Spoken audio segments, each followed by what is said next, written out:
ഉരുൾപൊട്ടലുണ്ടായ വയനാട് മുണ്ടക്കൈയിലും ചാലിയാറിന്റെ തീരത്തും മൃതദേഹങ്ങൾ കണ്ടെത്താനായി പരിശോധന പുരോഗമിക്കുകയാണ്. എന്നാൽ മൃതദേഹം തിരിച്ചറിയാൻ ഒരു വളർത്തുനായ അഗ്നിശമന സേനയെ സഹായിച്ച ദൃശ്യങ്ങൾ പുറത്തുവരികയാണ്. ചാലിയാറിന്റെ തീരത്ത് മണ്ണിൽ പൂഴ്ന്നു കിടന്ന ഒരു മൃതദേഹമാണ് വളർത്തുനായ കണ്ടെത്തിയത്.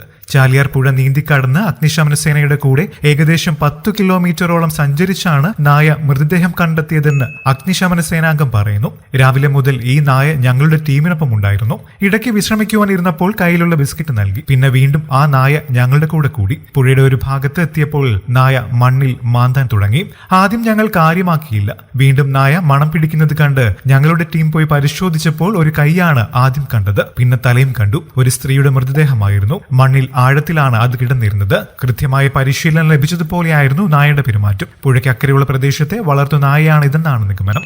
കൂടുതൽ വാർത്തകൾക്കും വിശേഷങ്ങൾക്കുമായി ഈ ചാനൽ സബ്സ്ക്രൈബ് ചെയ്യാൻ മറക്കല്ലേ. നന്ദി.